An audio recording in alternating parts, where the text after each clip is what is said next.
एजेंसियों के हाथ लगी ऋषिकांत शुक्ला की सीक्रेट डायरी, कसेगा अब नेटवर्क पर शिकंजा।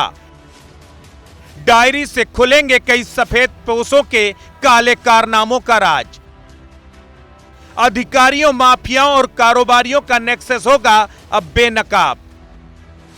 कानपुर के निलंबित डीएसपी ऋषिकांत शुक्ला की 100 करोड़ की संपत्ति के खुलासे के बाद अब एजेंसियों के हाथ डीएसपी ऋषिकांत शुक्ला की एक सीक्रेट डायरी लगी है।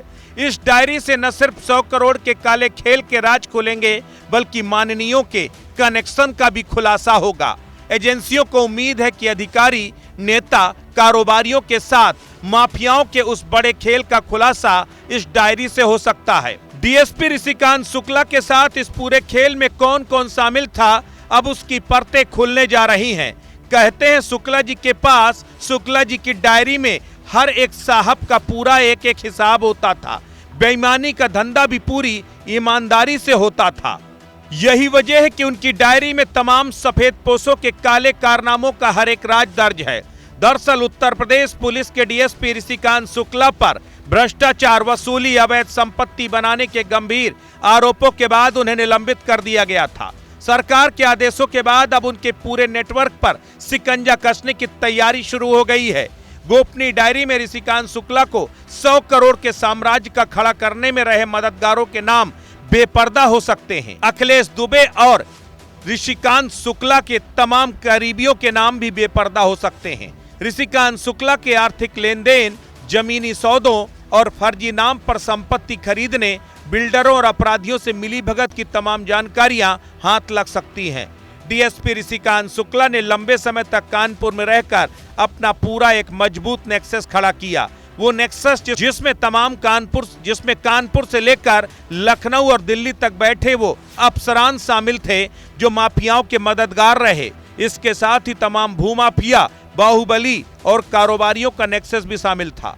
अब एजेंसियां इन नामों को बेपर्दा करने में जुट गई हैं। डीएसपी ऋषिकांत शुक्ला के खिलाफ विजिलेंस जांच के साथ साथ उनके करीबियों की संपत्तियों के भी बेनामी संपत्ति अधिनियम के तहत जांच शुरू हो गई है। दरअसल डीएसपी ऋषिकांत शुक्ला को उत्तर प्रदेश का सुपर कॉप और एनकाउंटर स्पेशलिस्ट कहा जाता है। ऋषिकांत शुक्ला के नाम से बड़े बड़े खूंखार अपराधी थर थर कांपते हैं। अब तक न जाने कितने अपराधियों को यमराज के पास पहुंचाने वाले ऋषिकांत शुक्ला आज खुद कानून के सीखचों में फंसते हुए नजर आ रहे हैं। ये पूरा मामला तब सामने आया जब कानपुर के रहने वाले मनोहर शुक्ला ने आरोप लगाया कि डीएसपी ऋषिकांत शुक्ला ने उन्हें एनकाउंटर की धमकी देकर करोड़ों की जमीन अपने नाम कर ली। मनोहर शुक्ला ने बताया कि दोनों ने मिलकर एक जमीन खरीदी थी। बाद में वो जमीन 60-70 करोड़ की हो गई। तभी ऋषिकांत शुक्ला की नीयत बदल गई। ऋषिकांत शुक्ला ने उन्हें 7 करोड़ रुपए देकर हिस्सा छोड़ने का प्रस्ताव दिया, लेकिन जब मनोहर शुक्ला पैसे लेने पहुंचा तो सुनसान जगह पर बुलाकर बंदूक तानते हुए कहा, कोई पैसा नहीं मिलेगा, ज्यादा बोलोगे तो मुठभेड़ में मार दिए जाओगे। जान पर खतरे के डर के बावजूद हिम्मत दिखाकर मनोहर ने पुलिस में शिकायत दर्ज कराई।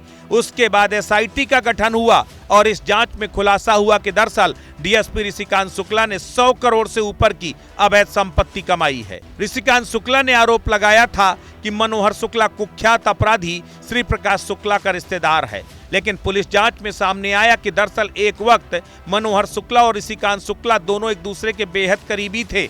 दोनों के बीच लेन देन होता था, दोनों के बीच में बिजनेस डील भी थी, लेकिन उसके बाद दोनों के बीच लेन देन को लेकर विवाद हुआ और फिर एक दूसरे के विरोधी बन गए। मनोहर शुक्ला ने डीएसपी ऋषिकांत को लेकर कई सनसनीखेज खुलासे किए हैं। मनोहर शुक्ला ने बताया कि कई बिल्डरों ने वसूली और धमकियों से परेशान होकर शहर तक छोड़ दिया। दर्जनों लोग ऐसे हैं जो ऋषिकांत शुक्ला के सताए हुए हैं। उन्हें डराया धमकाया गया, उनकी करोड़ों की जमीन हड़प ली गई। जो विरोध करता था उसे अपराधी घोषित करवा दिया जाता था। पुलिस वर्दी के पीछे सत्ता और डर का एक समानांतर साम्राज्य डीएसपी ऋषिकांत शुक्ला ने खड़ा किया था। 100 करोड़ की अघोषित संपत्तियों के खुलासे के बाद शासन ने डीएसपी ऋषिकांत शुक्ला को निलंबित कर दिया है। उनके खिलाफ विजिलेंस जांच शुरू कर दी है। अब विजिलेंस टीम के हाथ डीएसपी ऋषिकांत शुक्ला की वो सीक्रेट डायरी लग चुकी है, जिससे तमाम सफेद पोशों के नाम बेपर्दा होने जा रहे हैं। केवल कानपुर ही नहीं, इस समय यूपी की पुलिस महकमे में 100 करोड़ वाले डीएसपी का नाम चर्चाओं में है। वो डीएसपी जो कभी अपराधियों के लिए खौफ का दूसरा नाम था, आज खुद अपने ही महकमे की जांच में खौफजदा नजर आ रहा है।